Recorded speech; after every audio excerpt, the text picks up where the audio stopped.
And Nick Amore, head coach of the LaVille Lady Lancers, joins me. And man, I thought I'd give you a call. You had a really nice win last night at Triton.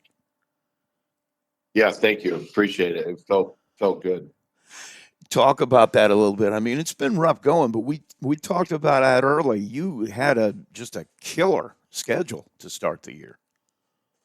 Yeah, I mean, you start out the season with some tough teams. You start out with Plymouth. Plymouth is down a little bit this year, but it's a hard gym to play in. First time for our girls in about 7 years, and you wish you could get some of those toward the end of the season. But like I told you early on, I wanted to start out with those bigger schools so that we really get a chance to find ourselves before we get too deep into conference play and postseason and that kind of thing.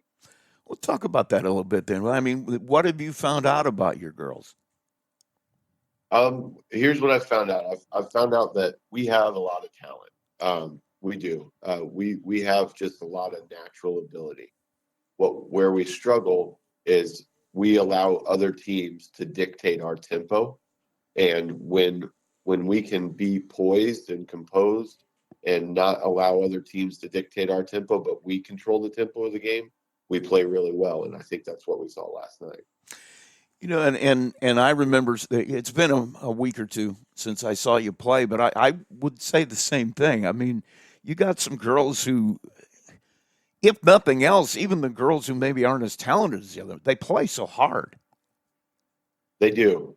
They play hard, and sometimes that playing hard can translate into that chaos, right? Yeah. And so it's finding that balance of playing with intensity, but having control of when you pick and choose those moments to really get after it and then kind of rear it back. And again, that comes with just playing the game. And as the season goes on, you kind of settle into that, and when we settle into it, good things can happen. Talk about both sides of the ball. I mean, where do you feel you're at on offense? Let's start with. Yeah, I think offensively, finally found a little bit of a groove last night. I mean, you know, historically, my teams struggle to score over 30 points a game, right? Like that's been for my first 3 years at LaVille, that was kind of our MO is we got to hold teams under 30 because if not, it's going to be hard for us to outscore them. I feel like I finally have scorers this year. I've got multiple threats that can be my leading scorer at any given night, and I'm excited about that. It's just finding a way to get them to do it as a unit rather than individually on any given night. But I feel like we're starting to find that. We're moving the ball really well. When you take care of it, you don't turn it over. Good things happen. Let's go to the other side of the ball now, defense. I mean, where do you think you're at there? I think we're close to where we want to be. I think that we're still struggling staying out of foul trouble, and that's going to be a big point of emphasis the rest of the season. Is my leaders have to stay on the floor. They've got to be able to play for longer than a quarter without having to come to the bench because they've got fouls. And I think that that's got to be a focus. And once we get there, we're going to be a tough team in the half court. We already, you know, that that defensive intensity. You talk about that effort. Girls communicate well. You got everyone pointing at the ball, pointing at their girl. Our help side rotation is good.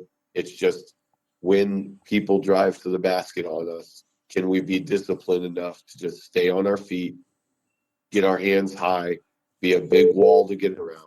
And if they hit the shot, they hit the shot. We got to be okay with it and go to the other end. And we're just not quite there yet. I feel like that, that has a major importance too, because, having watched your teams play in the past, I mean, defense is what you hang your hat on night in, night out, year in, year out, especially at LaVille. I mean, even with the boys program, that's what you build on. Absolutely. Yeah, you don't have to have a lot of talent to play defense. uh, Defense is mostly heart, and the rest is just kind of knowing where to be and playing smarter rather than harder, right?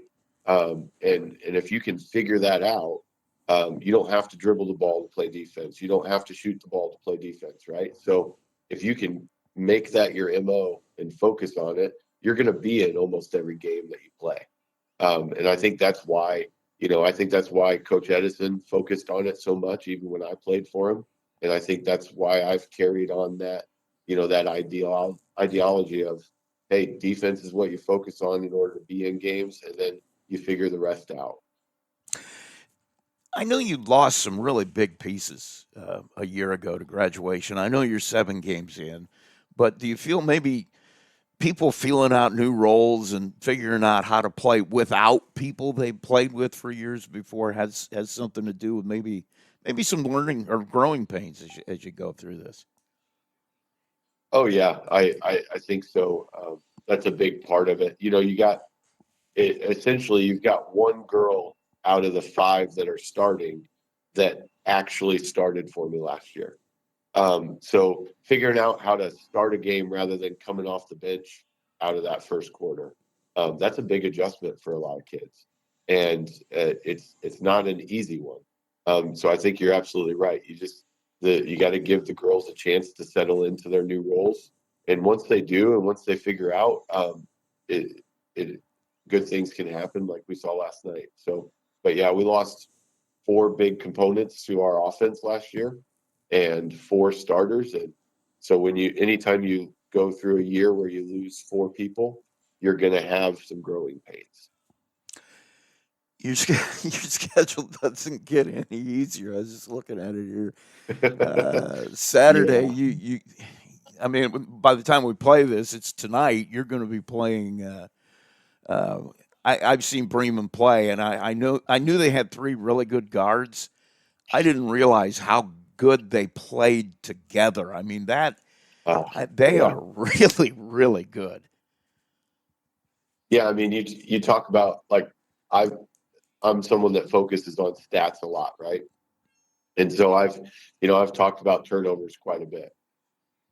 You look at our turnovers on the season, you look at a team like Bremen where you want to kind of be. And Bremen, last time I looked, they had 13 turnovers for the entire season. Wow. That just shows the talent at their guard level. It shows that Grubbs and Kincaid and Lawmaster, they're all gelling. And they play really well and they play fast. And on any given night, any of them can put up 20 points. And even though the other's putting up 20 points, it doesn't mean the others aren't in double digits. And so, they are a really tough team. They're a team that we definitely have to dictate the tempo of the game. We can't run with them. We know we can't run with them. We can't outscore them. We know that. So we've got to make them frustrated in the half court, find ways to limit their possessions, and then really control the tempo on the offensive end and get long possessions offensively to try and tire them out and make them play defense for extended periods of time. I've heard so many coaches talk about that, the long possessions, and with a team when you're playing a team like Bremen, I don't, for want of a better word off the top of my head, they get bored and they just Oh want to yeah. make something happen because they're tired of playing defense. Or on the other end, if they don't get a breakaway, they get bored playing half court. Somebody's going to put up a bad shot, so it becomes that kind of a chess match. Absolutely. But easier said than done, Yeah. right? Because just as good as they are on offense, they've got defensive threats. They've got quick hands. They've got people who can pressure the ball. So it's not going to be easy to hold that ball for 30, 40 seconds on the offensive end. That's where we've got to really lock in and be very disciplined in fundamentals, to be able to control and not turn the ball over when we're trying to hold it for extended periods of time. But you're absolutely right. You get them to play 40 seconds on defense, they think, oh man, we finally got the ball back. Let's go down and chuck a 3. Right. That's exactly what we want. That's exactly what we want. We've So, talked a little bit about what you want to do tonight, but if you're going to come out with a win, I mean, break it down for us. What have you got to be good at tonight?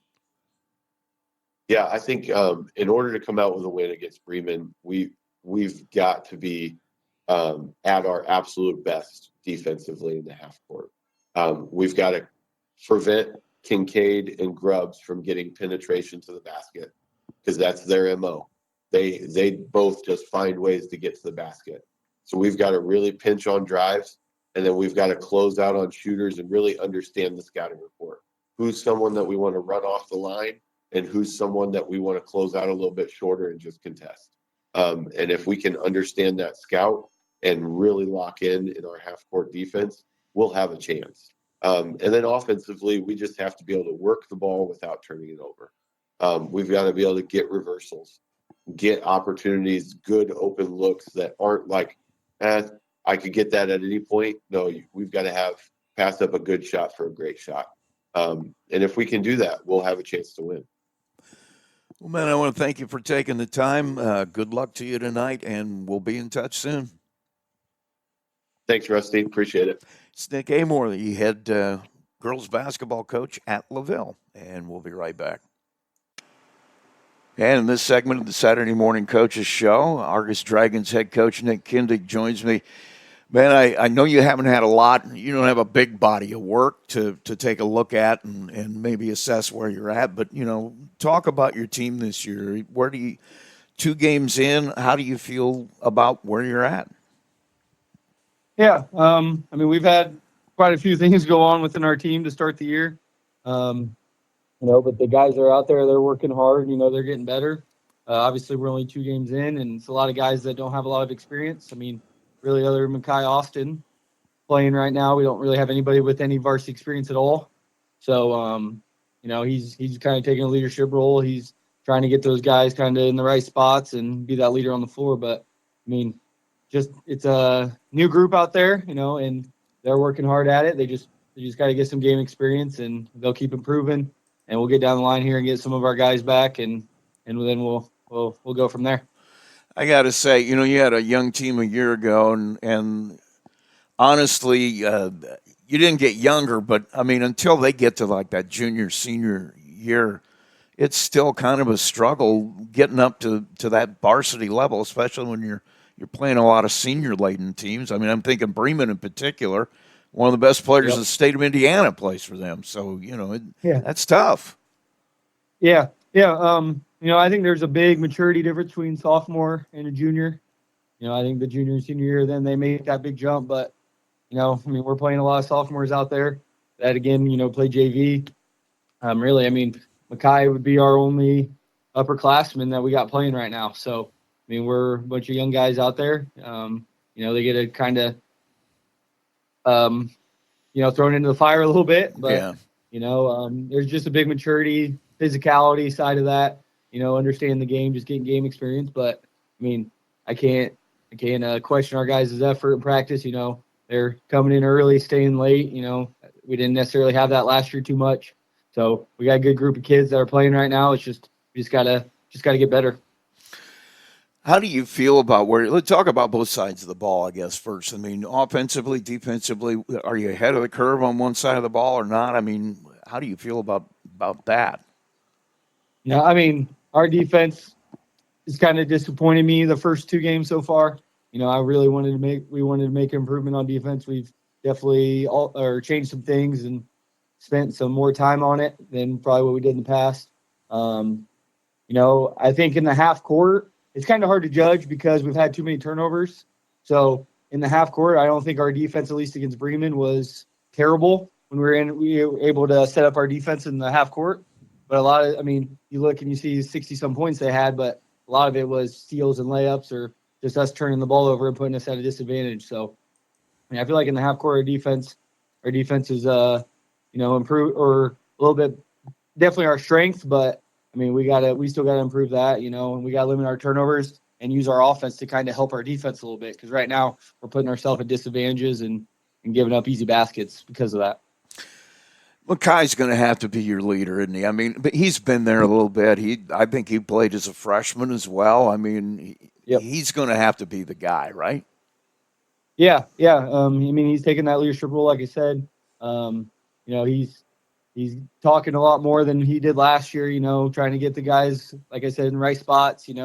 Being enthusiastic in practice, not holding his head down or dropping his head down if things don't go well.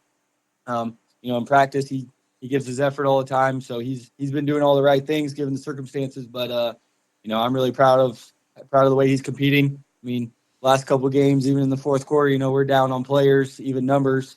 So he's still out there, in some of those games, and he's still giving effort. He's not giving any excuses, or he's just putting his head down and playing and trying to help his teammates.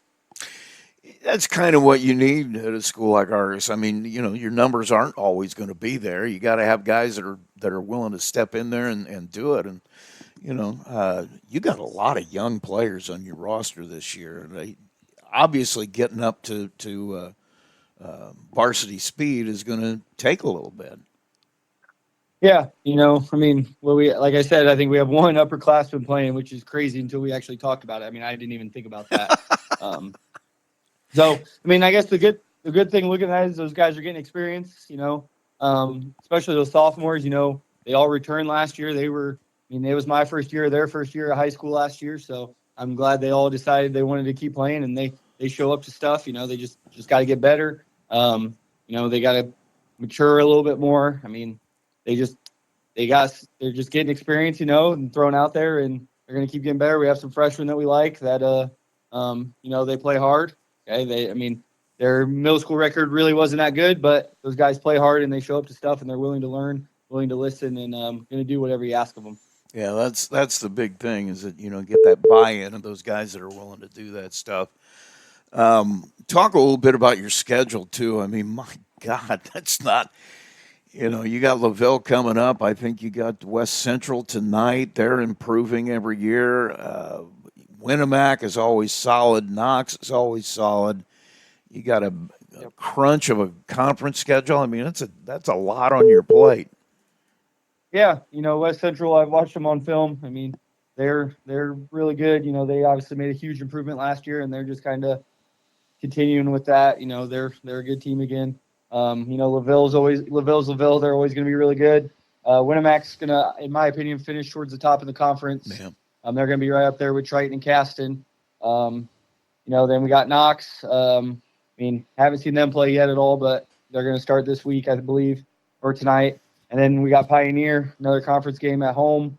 So we are able to have 3 conference games before Christmas break, but really just kind of where we were at last year.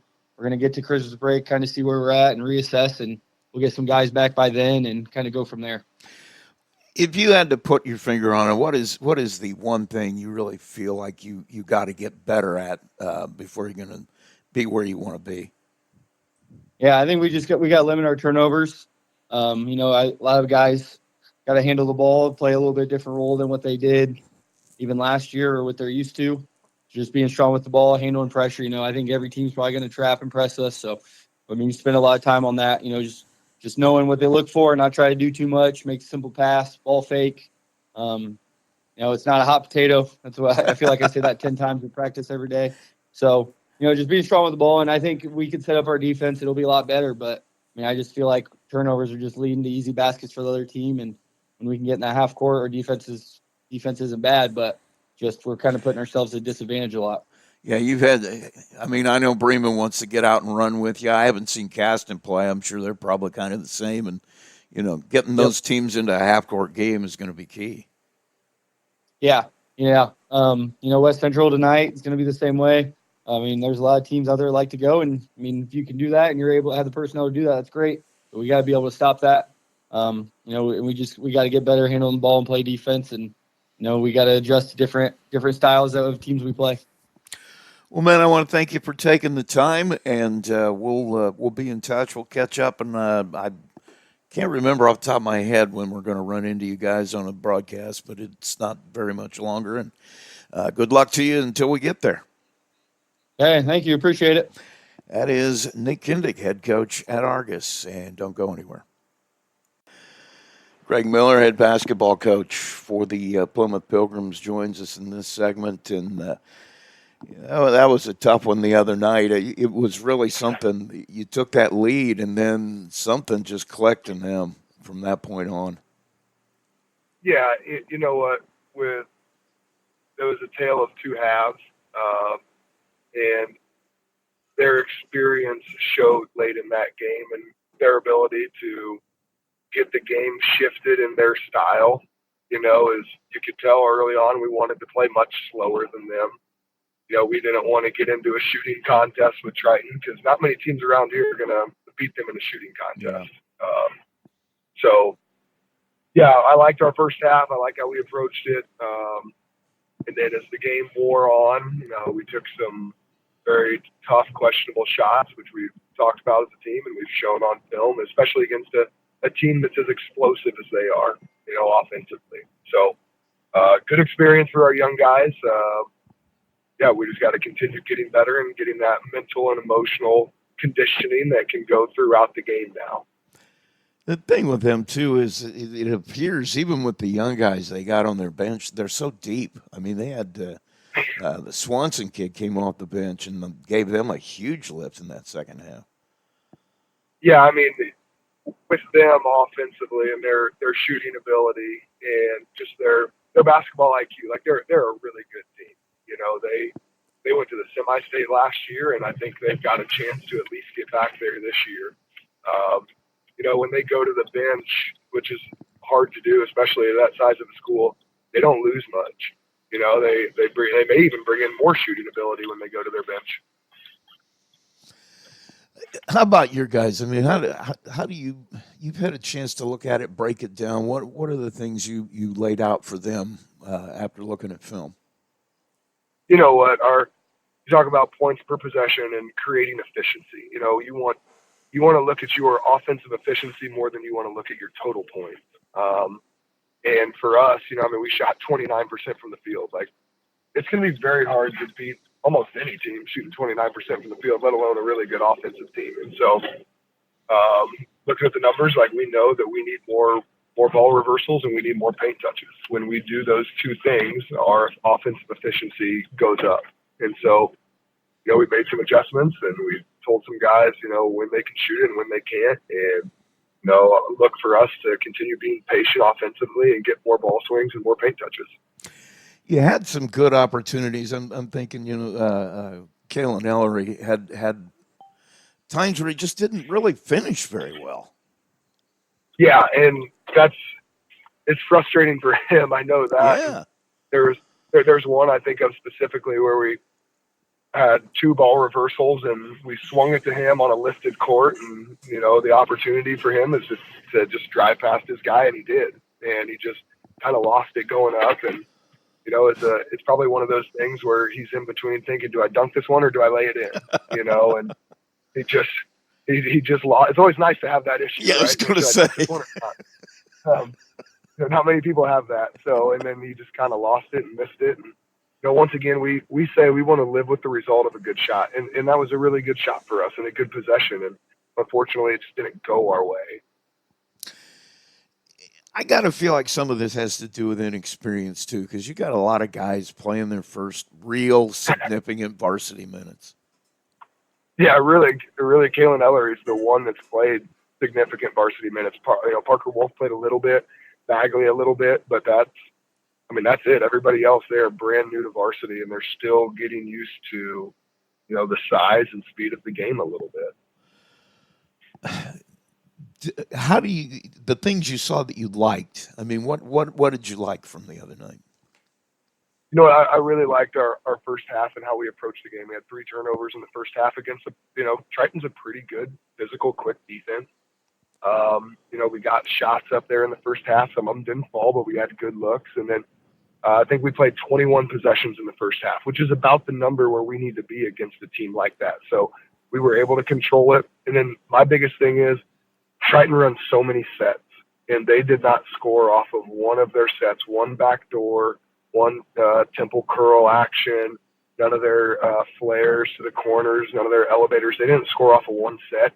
It was the play after the play where they beat us. So, the guys took in the scouting report. We knew what was coming, and they did a good job taking away those easy baskets for them. I was going to say it was a really clean game. I don't think either team had an exorbitant amount of turnovers. There wasn't a lot of fouls. I mean, it was really a very clean game.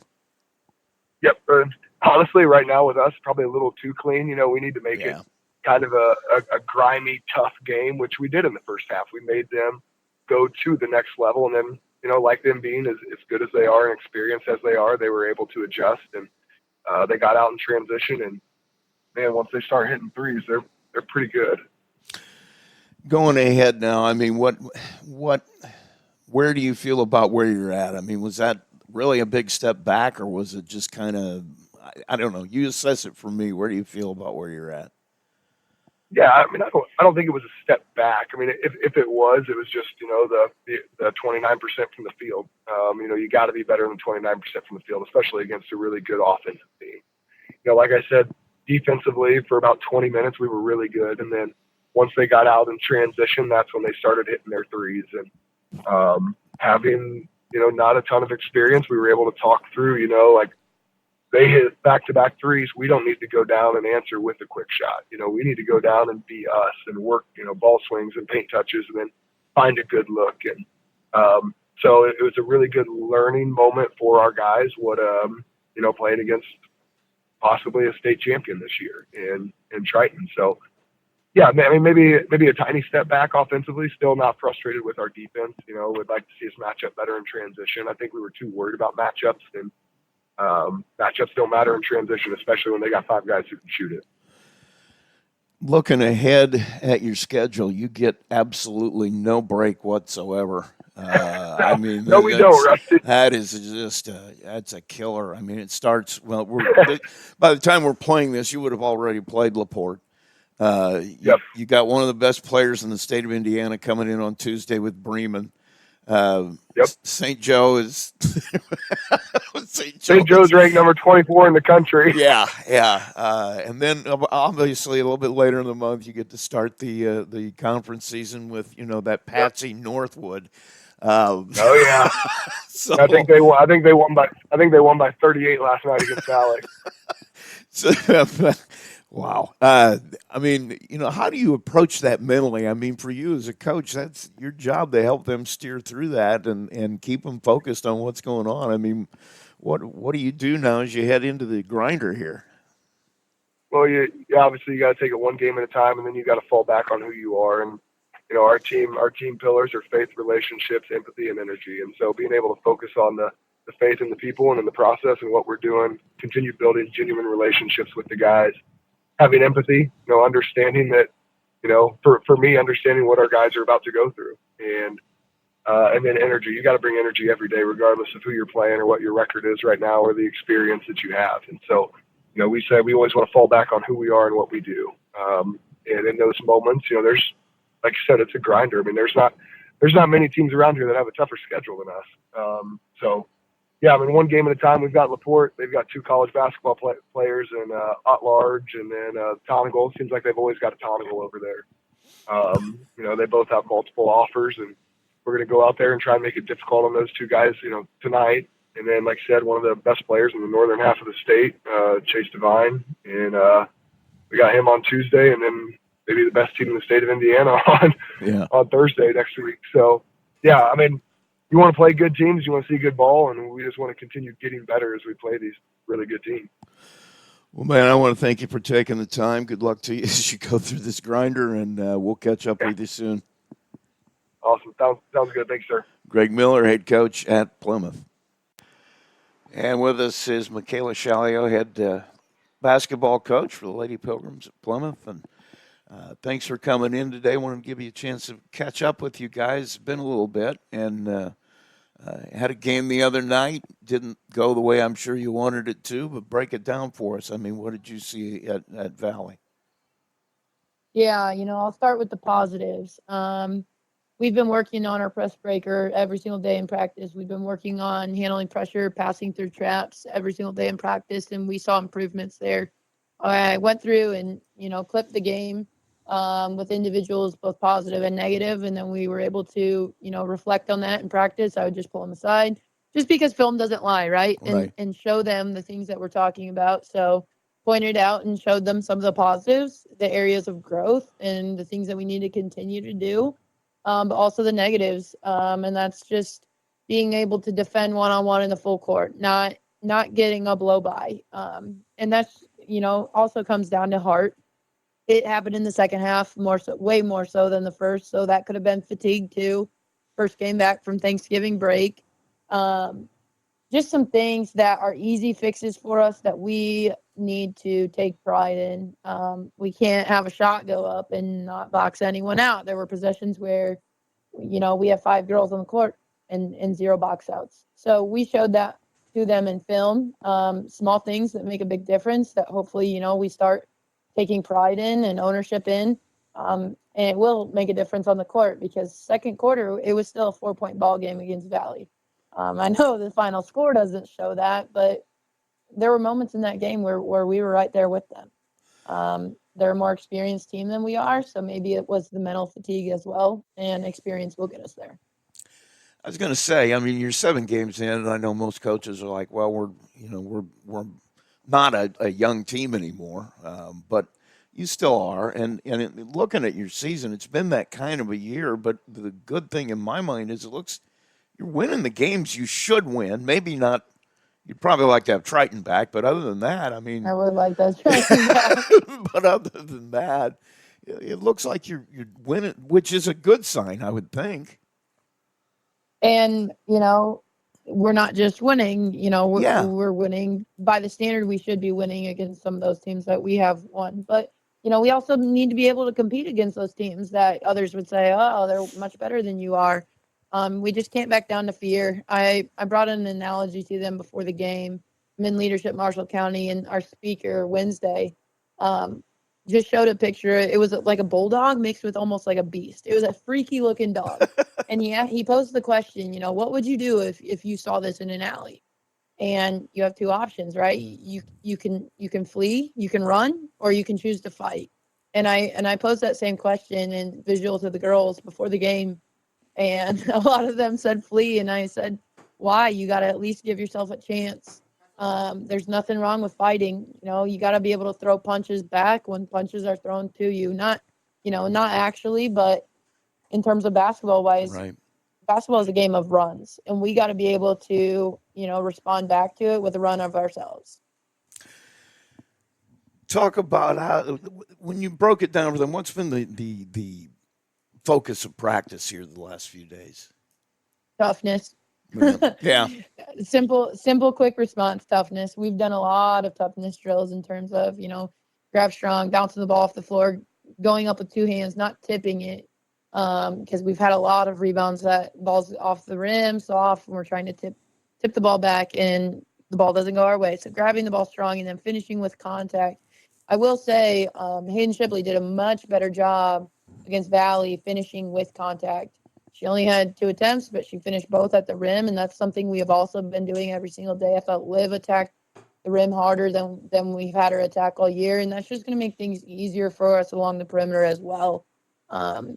So, yeah, toughness, being able to defend 30 seconds. We had some possessions against Valley where we did that. We had a great defensive 30-second possession where help was exactly where it needed to be. We forced them into a tough shot and then gave them a weak side rebound on the backside just from not boxing out. So things like that make a huge difference. And, were our girls super happy about those practices? I don't know. But I love to compete, so I loved it. And I think it, hopefully will ingrain to them what it takes to win. Just a winner's mentality. Well, and, people think of basketball as a sort of maybe a non-contact sport, but I mean, if you're going to be good at it, you got to be physical. Yeah, that's far from the truth. That's for sure. Talk about how you feel about where you're at right now. Are you moving the direction you want to go? I do think we're getting better every day offensively. I think we took a little step back, defensively against Valley. But that was a hard thing. And we just can't have that. So that's going to be something that we continue to work on every single day. And we'll do that perfect 30 drill until we can defend for 30 seconds perfectly. And we can show that against every team. We've told the girls, there are certain things that we do in practice that you'll see in the practice plan every single day until we have shown success multiple times with that skill. Then we'll move on to something else. So we're going to continue to put them through situations to hopefully make the game feel a little bit easier. Your schedule sure doesn't get any easier. You open this is the morning of the game. You're gonna play Goshen. We're airing Yep. this on Saturday morning. I mean, Talk about starting the conference schedule here. I mean, that's a grind, and your December and your January are really a grind. Absolutely. I don't think any part of our season is an easy schedule to play, but you kind of want it that way because that prepares you for conference play.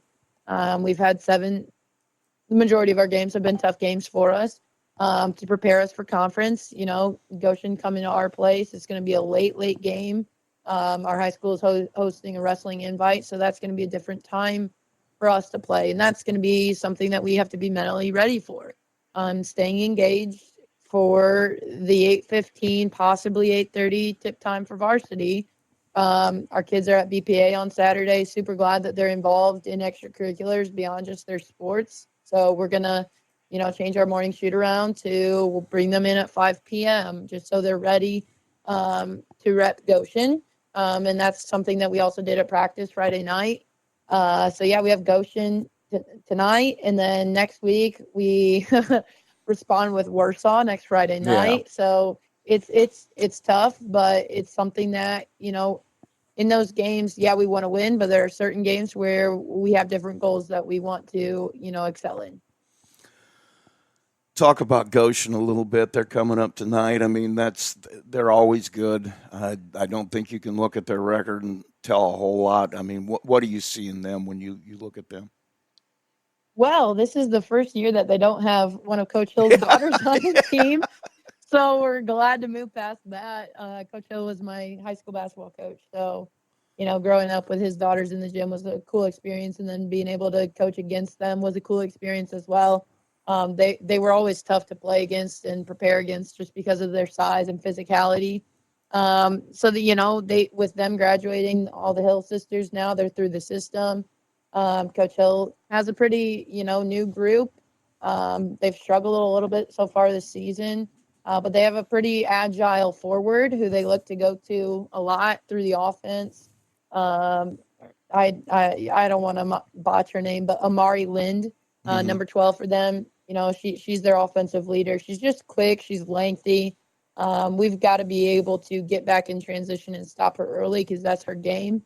And then they do some different things that we haven't seen so far this year in terms of, their defensive scheme. They're going to press 3/4 court in a 1-3-1. So some things that we've prepared against just that we haven't seen so far this year. And I'm glad to be able to, see that in the first conference game.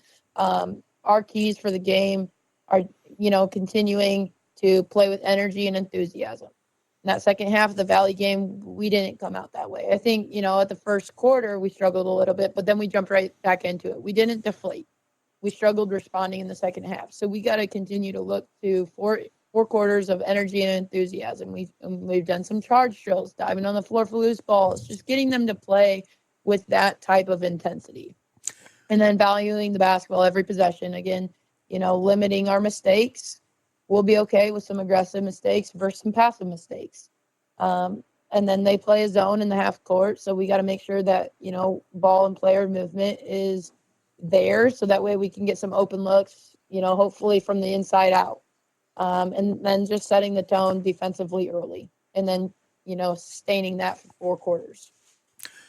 Well, I'll tell you what, good luck tonight. Thanks for taking some time to talk to us. And, we've got you with the Warsaw game, so I'll probably be bugging you next week for a pregame at least, and go get them as you get that conference season started. Thank you, Rusty. Our girls appreciate you covering us. It's Michaela Shalio, the head coach of the Plymouth Lady Pilgrims. And Mackenzie Shoemaker joins us, the winner of this week's Tony the Boss Ross Athlete of the Week award. It's been a little bit coming. Was last week we had that week off, so congratulations. I see your season's off to a great start. Yeah, it's been a rough but really good start. Talk about those big tournaments. I'm thinking in particular the Sarah Hildebrand tournament in Penn, and Rochester is always a big tournament. I mean, you performed extremely well in that spotlight. Do you feel like that's because you've kind of been around that a little bit before? I honestly, growing up, I really didn't do like much wrestling until, I mean, 8th grade year I tried and then I broke my collarbone, so that was cut short. But then freshman year like came around and that's when I actually started like focusing in and like this is what I want to do. And so then after that, it kind of just all took off and I started traveling nationally after going to state my sophomore year. And so I just feel like going outside of like high school has really helped me like focus in and under pressure and be able to perform under that spotlight. Let's talk about how you got started. I have a feeling it had something to do with home. I mean, wrestling's a part of your family, isn't it? Yeah, so it started, I mean, my dad wrestled in high school. He started coaching, and then Dylan, which is now my coach, he started when he was 5. I was always dragged from a literal baby to all his wrestling tournaments, and I just tried to keep up with them all. And then finally, I was old enough, and I was like, okay, let's try it. Like, let's do it. Do you remember that point where it finally clicked in your head and said, yeah, I want to try this? Was there any particular, like, light bulb turning on moment that you remember about that? It was my 8th grade year. I had transferred schools, and yeah, I was like, you know what, we're somewhere new. Like, let's just give it a shot. And then it just took off from there. I fell in love with the sport, everything about it. You've been around it a lot. I didn't realize your dad had been a wrestler and a coach as well. I mean, did he ever get? I'm sure he's given you instruction.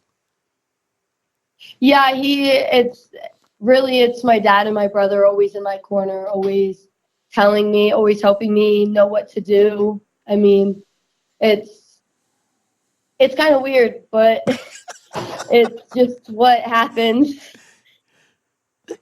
Okay, talk about that family dynamic. Did you ever wrestle your brother? I mean, I'm just interested because I come from a baseball family, so we were always throwing pitches at each other's heads. Was there anything that you remember from growing up? I mean, from the family? I mean, we always like messed around at home, and I always thought I was this big tough girl. Messing around with older brother. I mean, still to this day, me and Dylan wrestle in our high school room, and I mean, he wins, so it's still humbling to know that my big brother can beat me.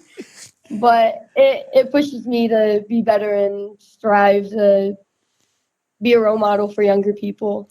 Dylan, I'm going to bring you in here for just a second. I mean, you and your dad obviously have had a lot to do with helping her get where she's at. I mean, does she take your coaching well, or are there moments when you don't know about it? There's definitely moments.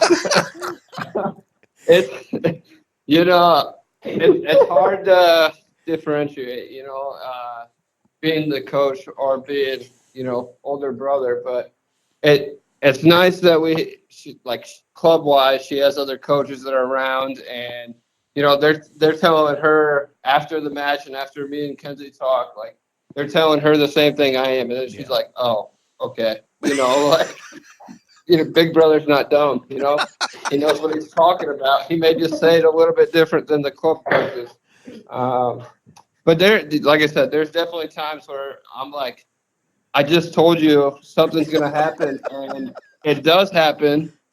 And then, after the match, I kind of got to walk away, calm down because I'm frustrated because, and then, take the breath, regroup, go meet with her and talk about it.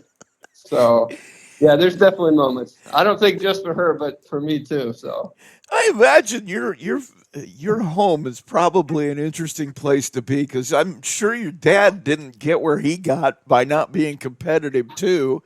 How does your mom feel about all this?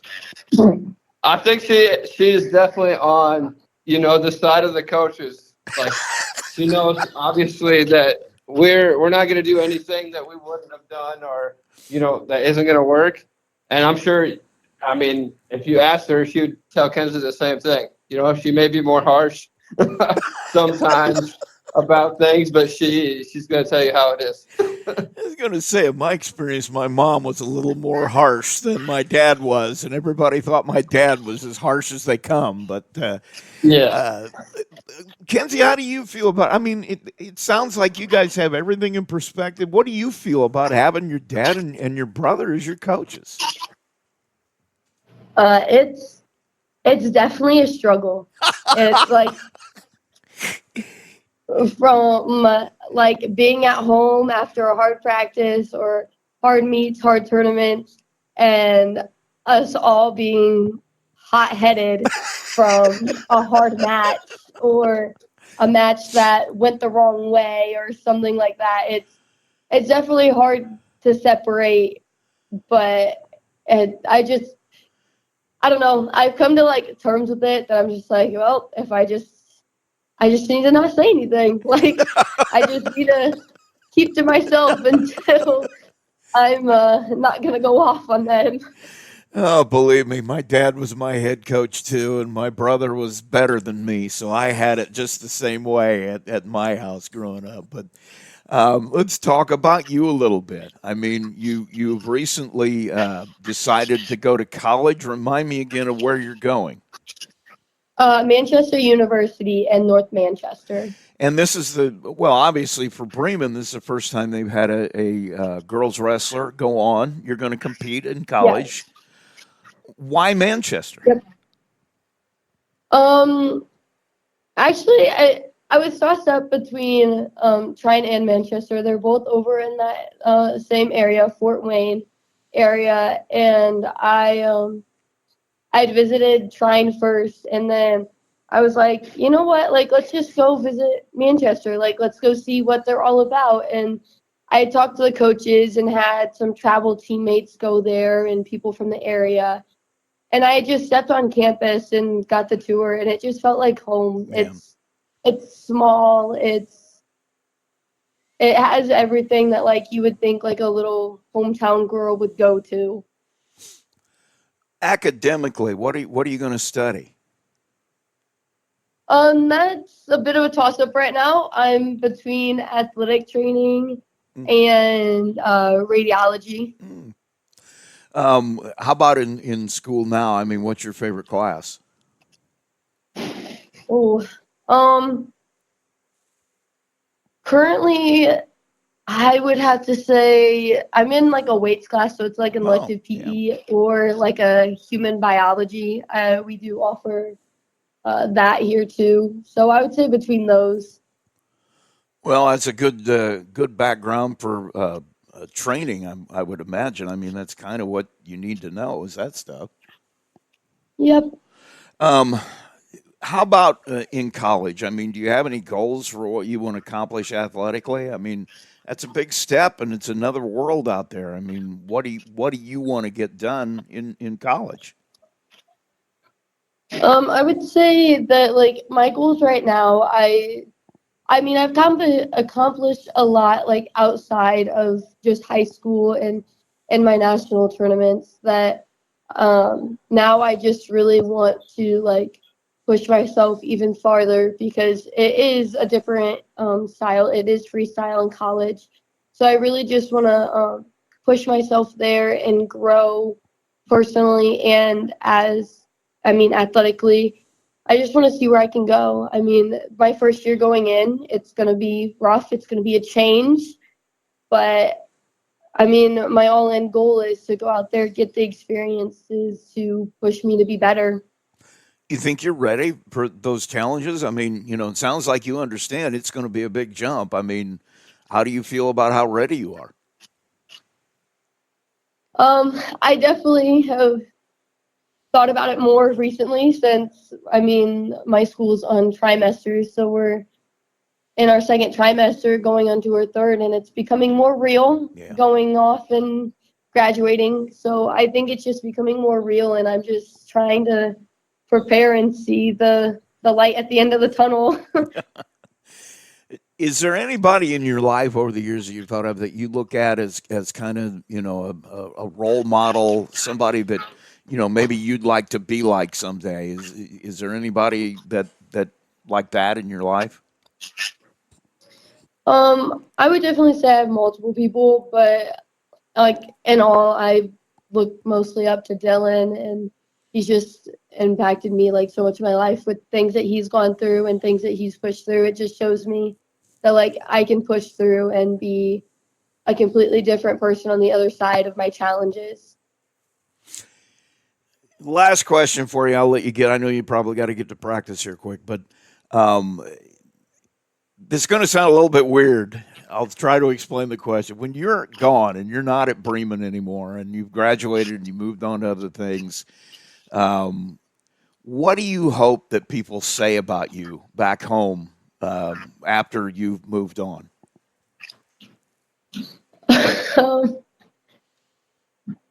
um, I just hope that like people like here, like within the school system and within my community, just see me as someone that like is a role model to like younger kids, and that like just have kids like thrive to like do something that like they really aren't socially like accepted to do. Because I mean, Yeah. obviously, I mean recently girls wrestling has grown and it's becoming very popular now, but like when I first started my freshman year, I mean I was still wrestling guys. I was Yeah. still being put up against 155-pound dudes that were coming straight out of football season.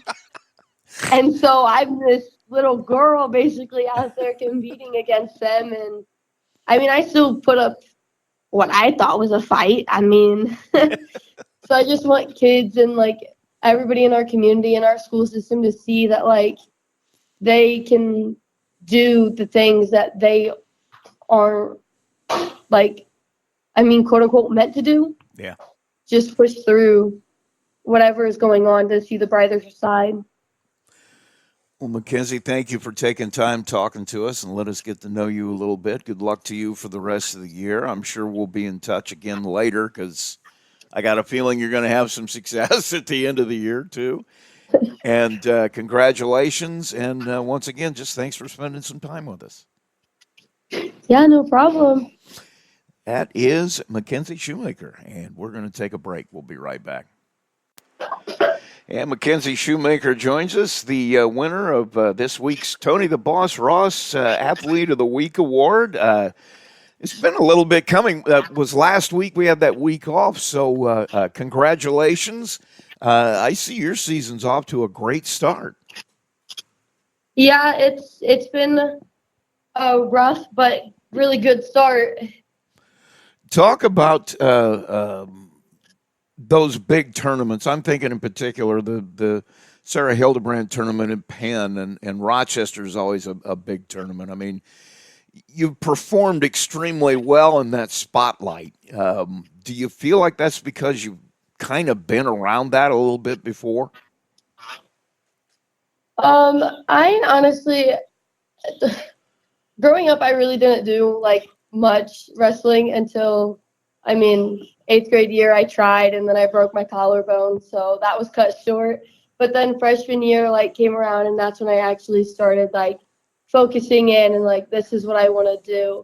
And so then after that it kind of just all took off and I started traveling nationally after going to state my sophomore year. And so I just feel like going outside of like high school has really helped me like focus in and under pressure and be able to perform under that spotlight. Let's talk about how you got started. I have a feeling it had something to do with home. I mean, wrestling's a part of your family, isn't it? Yeah, so it started, I mean, my dad wrestled in high school. He started coaching, and then Dylan, which is now my coach, he started when he was 5. I was always dragged from a literal baby to all his wrestling tournaments, and I just tried to keep up with them all. And then finally I was old enough and I was like, okay, let's try it. Like, let's do it. Do you remember that point where it finally clicked in your head and said, "Yeah, I want to try this"? Was there any particular like light bulb turning on moment that you remember about that? It was my 8th grade year. I had transferred schools, and yeah, I was like, you know what, we're somewhere new. Like, let's just give it a shot. And then it just took off from there. I fell in love with the sport, everything about it. You've been around it a lot. I didn't realize your dad had been a wrestler and a coach as well. I mean, did he ever get? I'm sure he's given you instruction. Yeah, it's my dad and my brother always in my corner, always telling me, always helping me know what to do. I mean, it's kind of weird, but it's just what happens. Okay, talk about that family dynamic. Did you ever wrestle your brother? I'm just interested because I come from a baseball family, so we were always throwing pitches at each other's heads. Was there anything that you remember from growing up? I mean, from the family? I mean, we always like messed around at home, and I always thought I was this big tough girl messing around with older brother. I mean, still to this day, me and Dylan wrestle in our high school room, and I mean, he wins, so it's still humbling to know that my big brother can beat me. But it pushes me to be better and strive to be a role model for younger people. Dylan, I'm going to bring you in here for just a second. I mean, you and your dad obviously have had a lot to do with helping her get where she's at. I mean, does she take your coaching well, or are there moments when you don't know about it?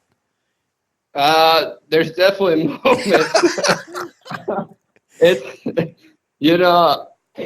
hard to differentiate, being the coach or being, older brother, but it's nice that club wise, she has other coaches that are around, and they're telling her after the match and after me and Kenzie talk, like they're telling her the same thing I am, and then she's like, "Oh, okay," Big brother's not dumb, he knows what he's talking about. He may just say it a little bit different than the club coaches, but like I said, there's definitely times where I'm like, I just told you something's going to happen, and it does happen.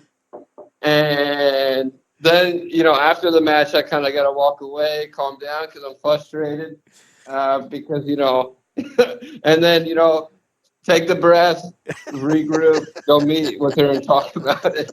So, yeah, there's definitely moments. I don't think just for her, but for me too. So I imagine your home is probably an interesting place to be because I'm sure your dad didn't get where he got by not being competitive too.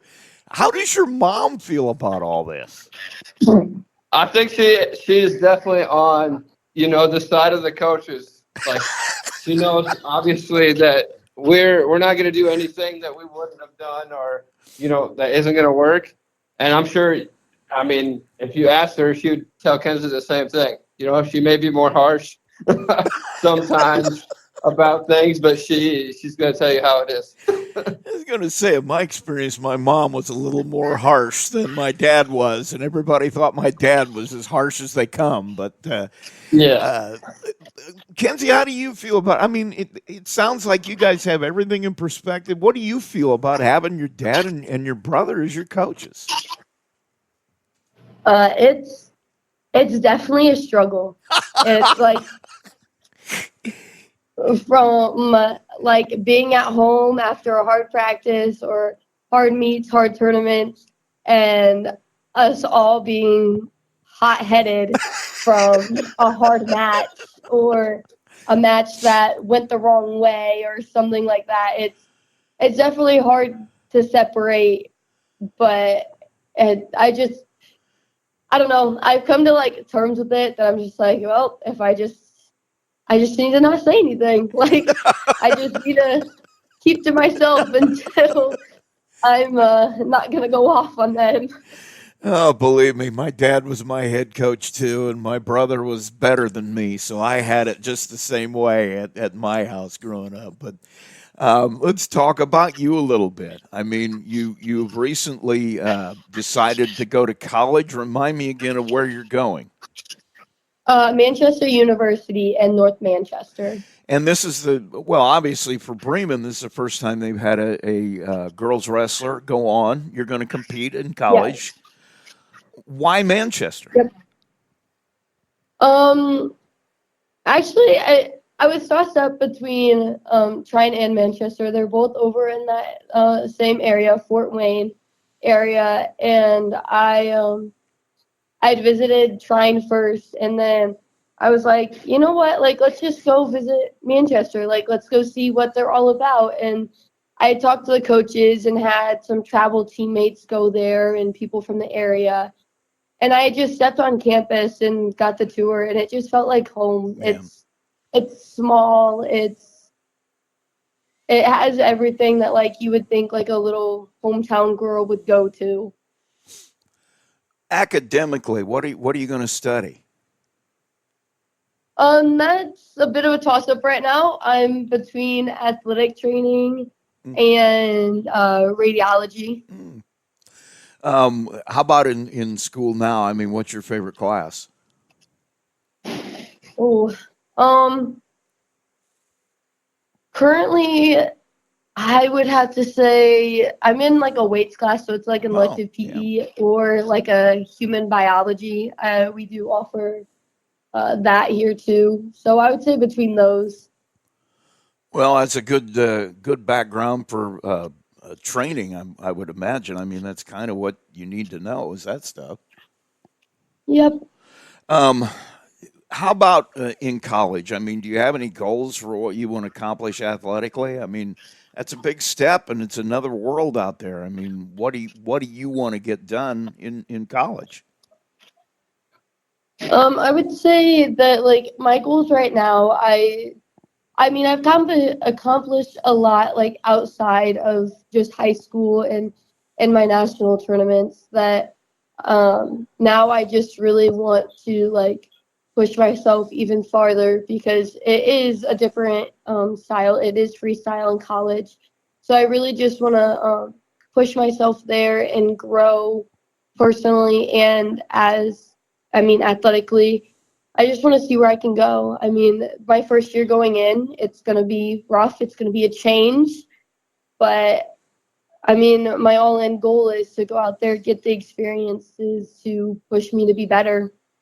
You think you're ready for those challenges? I mean, it sounds like you understand it's going to be a big jump. I mean, how do you feel about how ready you are?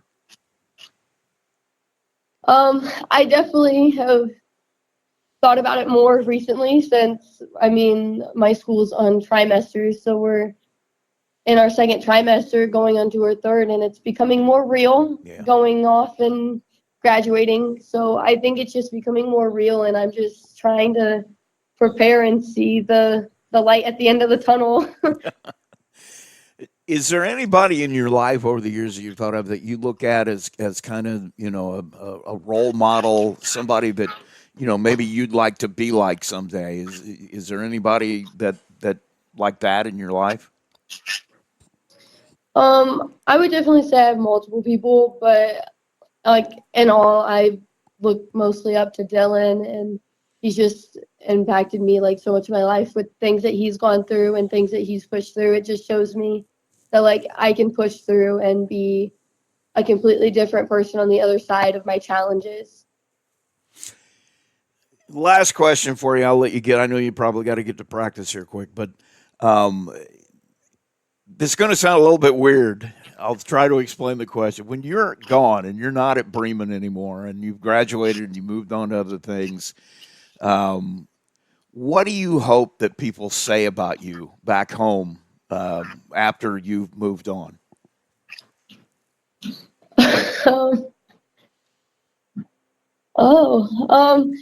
I just hope that like people like here, like within the school system and within my community, just see me as someone that like is a role model to like younger kids and that like just have kids like thrive to like do something that like they really aren't socially like accepted to do. Because I mean, Yeah. obviously, I mean, recently girls wrestling has grown and it's becoming very popular now. But like when I first started my freshman year, I mean, I was still wrestling guys. I was Yeah. still being put up against 155-pound dudes that were coming straight out of football season. And so I'm this little girl basically out there competing against them. And I mean, I still put up what I thought was a fight. I mean, so I just want kids and like everybody in our community and our school system to see that like they can do the things that they are like, I mean, quote unquote, meant to do. Yeah. Just push through whatever is going on to see the brighter side. Well, Mackenzie, thank you for taking time talking to us and let us get to know you a little bit. Good luck to you for the rest of the year. I'm sure we'll be in touch again later because I got a feeling you're going to have some success at the end of the year, too.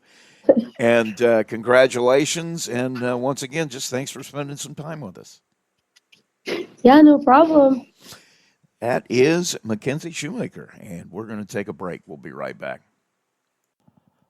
And it's time to announce this week's Tony the Boss Ross Athlete of the Week, given in honor of longtime Marshall County and Max 98.3 broadcaster who died suddenly a little over a year ago, long before his time. And the award is legacy of his dedication to the craft, to unending work ethic that he displayed, and especially devotion to the athletes and coaches in the area that'll never be matched. It's a legacy that we honor each week with this award, and we'll tell you who this week's winner is right after a word from Johnson Danielson Funeral Home. Johnson Danielson Funeral Home has been established in the community of Plymouth since 1879, and its staff is committed to providing care that goes beyond the expected in serving today's families who call Marshall County their home. They welcome families seeking options and alternative ways to pay tribute to someone, from burial packages to pre-planning to planning a checklist. The professionals, along with caring staff at Johnson Danielson, are available to assist your family 24 hours a day by simply calling 574-936-2829. Visit their website at johnsondanielson.com for a complete list of services. Johnson Danielson Funeral Home. Service beyond expectation. This week, it's Lance Edison from Laville, high school basketball player for the Lancers. Our Bourbon Street Pizza player of the game for his game against John Glenn on Friday. Scored 24 points, had 5 rebounds, was outstanding for the Lancers. He'll receive a certificate, a history of the award, and a T-shirt commemorating the achievement. Also be a future guest here on the Saturday Morning Coaches Show. Lance will be eligible for our Tony the Boss Ross Max 98.3 Athlete of the Year Award coming up in the spring.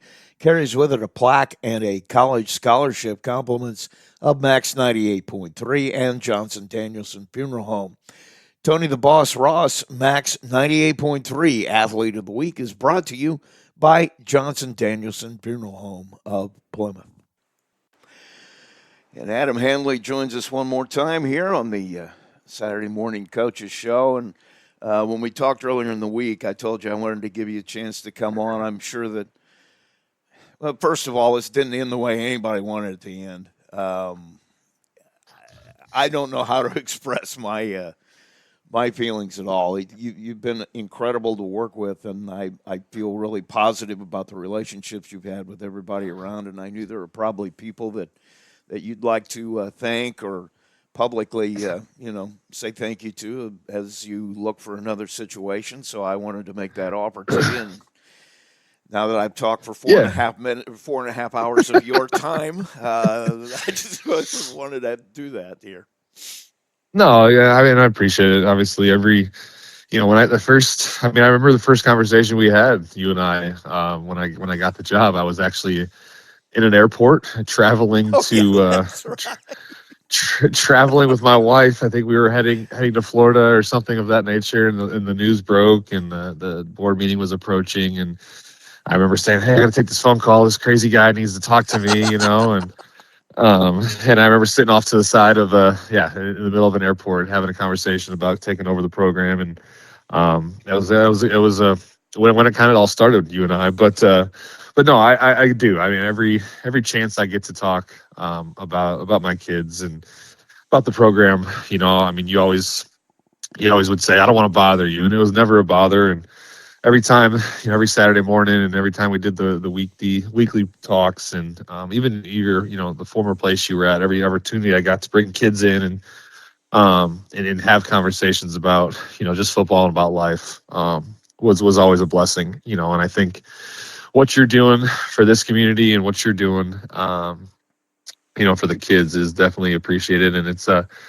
an old school thing, but I think there's plenty of people that still appreciate it and still love it. And again, I think that's one of the reasons why I was really happy to continue to do these conversations, and people here, the staff I had here, the staff I inherited, obviously, I mean, I didn't coming from Wabash, I didn't get to bring everybody with me that, I used to coach with. And, the guys on staff here that, welcomed me with open arms, and we're very appreciative of some of the things I wanted to do and some of the things I wanted to change. When I got here, it took us some time to get things rolling, but I think we had a good plan. We had a good groundwork set to continue to do some good things, and I hope that the kids and all the last 4 years that I, have been in contact with, I mean, I always tell them at the senior banquet, I always tell them at the end of our senior walk that we do at our last game, whenever that ends up being, that you've got my number, and you can call me or text me whenever you need to talk, or you need me to, come pick you up from, someone's house or wherever. You just never know what you're gonna, need. And I always tell them all the time, just come and find me and text me or call me. Even if I'm halfway across the state of Indiana, I'll find somebody to come get you or whatever that may be. And I think that's, a testament to kind of the culture I wanted to leave here and build here, was that it's a family. Everything we do here is a family, and, at any time you need a family member to pick you up and, do whatever that may be. So that was kind of a long answer to your question, but yeah, a lot of thoughts that have been gone flying through my head, and just very appreciative of all the community and media and everybody in town here that's supported us and given us the time to talk about what we're trying to do here. It's been great. Let's start with the kids, because there are two things in any really good or great or even worth a salt coach I've ever talked to. Number one, you don't get into it because you're not competitive, so you're going to have that aspect. But the other part of it is it's because you had a coach or were around coaches that made a difference to you. That was me, and I got involved. Yeah. I'm not even a teacher. I got involved because I had guys that were important to me as coaches when I was a kid, and I wanted to give that back, and talk about your kids, because I know that's why you're here.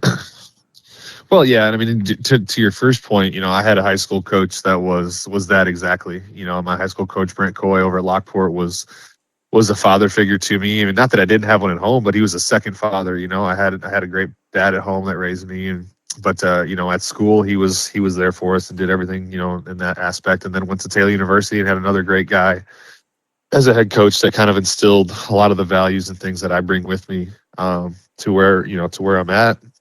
But the kids is 100% the reason why I coach. I mean, we joke all the time about, well, coaching is, you guys don't get any money. It's like, you're right. We don't get any. It's not about that though. It's never been about the money. It's never been, about how much I can make or how much I can do. And you even see the guys in the collegiate level, like, the James Franklin's like, well, you just got fired from Penn State and they're giving you a $50 million buyout if you just don't coach for the rest of your life. Like, Yeah. But you can't do it, right? As a coach, it's like, I'm not going to take $50 million and go live in Hawaii because I'm a coach and I love coaching, and I think that's kind of just the full circle of, if you were in it, for the right reason, the money doesn't matter. And, we as coaches, we don't care, and I think that's something that is always gonna be with me. I'm gonna coach. probably, hopefully, till I'm done, until I'm dead on this earth, because I enjoy it and I love it. And I just, like I said, I want any kid in any program. I just want to continue to make an impact on them, and that's exactly why I coach. Whether or not it's the freshman kid that never is ever going to see the field, or the senior D1 kid, it doesn't matter. And at some point we're going to have a lot of those kids come across my path, and I just hope like I said, I'm able to instill some values and things like that in them that they're going to carry out for the rest of their life. Talk about the kids you've had here. I mean, I'm sure there's some. You don't need to mention names if you don't want to, but I'm sure every coach has a few that, for one reason or another, they're special to them. I got to feel like a lot of those kids that were in that room with you the first day you came in and said, "Hi, guys, I'm your new head coach." Some of those guys are some that you're going to remember for the rest of your life. Yeah, absolutely. I mean, in my first couple of years here, there's a couple of guys that I still keep in contact with that have reached out, and those were the years that we were really struggling. And the fact that they still reach out and say, "Hey, coach, how you doing?" This, that, or the other. That group would have been the Michael Sheely and Carter Weedling and Alan Barrera and Thad Pletcher and some of those guys that were here the early couple of years. And I'm pretty sure every home game, and even a couple of our away games this past couple of years, this past year for sure, Carter Bush came back to a game, and Xander Ramirez and Aiden Van Duzen and Aiden Blaylock and Caden Millizer, they all came to almost every home game and a bunch of our away games. And just keep staying connected with the program and the kids, and some of those guys that were were players for us and contributed, and some guys that had some injuries that didn't even get to finish their senior season, right? Or still come back and stop by and just kind of said, "Hey, what's going on?" And this year's group is special too. I mean, this year's group was the group that I got as freshmen, and we knew that this group was gonna have some challenges with them, but also we knew this group was gonna have some talent. And we watched a lot of them play as sophomores out of necessity, and probably weren't necessarily ready for varsity football as sophomores, but had to play. And then they continued to get better as juniors and seniors, and that's why this year's senior class was 19 seniors. I mean, it's going to be, a big group to replace, and whatever happens with the program. But 19 seniors is when you've got 19 seniors in the program, that's when you've done some good things, because you can't play. I mean, you could technically play 19 seniors, I guess, but we didn't start 19 seniors, and when you've got a program that's doing some good things, you've got some underclassmen that are contributing and some seniors that are helping out on special teams and just role players. So this year's group was kind of that aspect as well. The one number that stood out to me, I mean, and there was a point where this program couldn't even field a freshman team. And it probably shouldn't have fielded a JV team instead of a freshman team, honestly. But right. You know what I'm saying. The kids that were playing JV were really not ready for that bite. Right. But numbers went up, and that doesn't happen. I mean, there's too many things for kids to do these days to have. And I remember my dad saying, it takes a special kid to play football. He's out there. He's out there in the summertime puking in his helmet because we're doing conditioning, and his friends are out driving their convertibles around the lake with their girlfriends. It's a different kind of kid. Out skiing on the lake and all the fun things. Different kind no of doubt. kid makes that commitment. Yeah, and I think that's what makes a kid. That's why some of the kids that.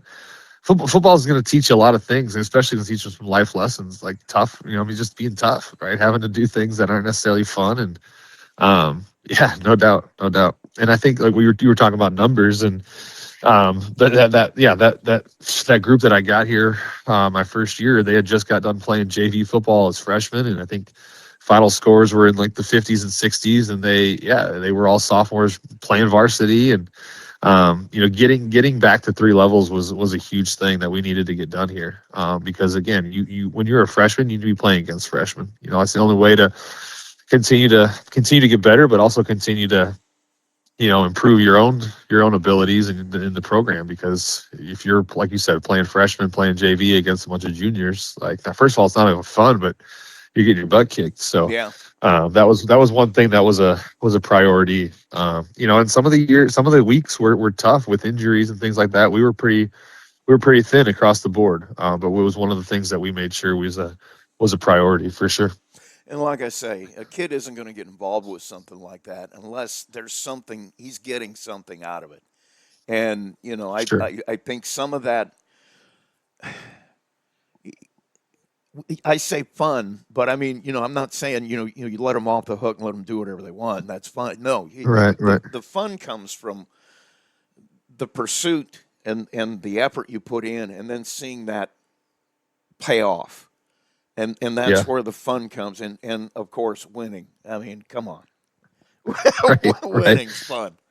Right. Winning is always fun. Absolutely. And that's what was hard too. I mean, we didn't win very often early on, and we still had kids hungry, and I think that's what helped us turn this thing to what it is right now. Right. It was some kids that were just like, you know what, losing sucks. We're going to find a way to win at any cost. And it's going to take some hard work. And it took a lot of hard work. You got there. I mean, along the way, we got a strength coach who has really helped you guys out a lot. Yeah. There's just been a lot of positive things happen over the last 4 years. What are you most proud of? What is the thing you accomplished while you're here that makes you feel the best? Yeah. I mean, I think like we had just said, just getting the kids to believe that they can compete in this conference, right? I think early on when we first got here, there was a lot of disbelief of, well, we need to switch conferences. We can't compete in this conference, or we don't belong in this conference for whatever reason, and just very negativity. And I think if you watch, especially this last year, but even the last 2 years, that's kind of gone out the window. And I think that the kids believe that this conference is definitely attainable, and where we are with the program and the school and everything like that the NLC is tough. It really is. I think it's one of the toughest conferences in the northern half of the state. But I still think that what we did and what we've instilled is going to allow Plymouth to compete in the conference for the next few years for sure. And I think, like I said, I think the talent pool is very, very good. We got a lot of young kids that are here, and I think that's kind of what is best for this program. And I think overall that's probably what I would say is just instilling the belief that these kids can compete again in this conference. And give you a chance here too. I know you got to get back to your day job. Anybody, I'm sure you want to say thanks to your staff. I mean, people don't understand. I think they get this weird impression that when a new coach comes in, he just brings all these people, just like Lane Kiffin. Right. I'm just going to bring everybody Right. with me, whatever. You don't do that. I mean, if they don't teach and they don't live in the community, Yeah. it's tough Yeah. to get those people to stay with you. So, you inherited a bunch of, at least one guy that questionable guy, but you inherited a bunch of guys. I'm sure they meant a lot to you over the years too.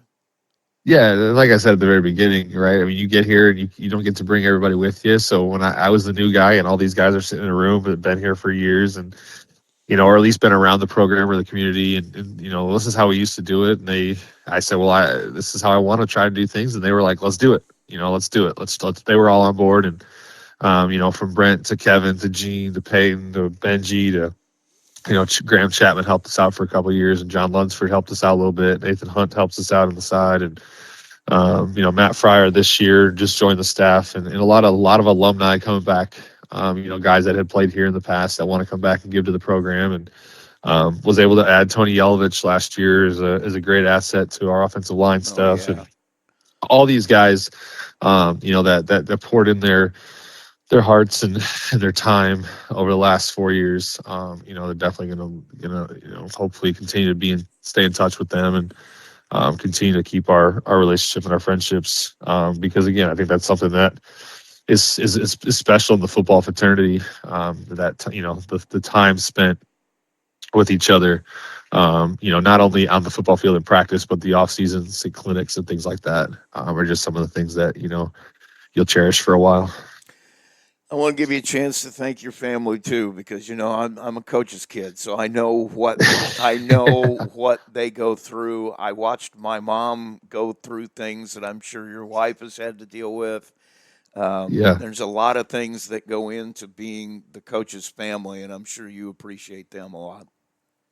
Oh man, that's I mean that's what's crazy is people don't even realize that, right? The time we spend here at the school, like you said, on the road at clinics and things like that. Yeah, my wife's a trooper, and when we got together and we started dating, and I was just learning how to play the game of football. We started dating in college, and she had no idea what football was at the time.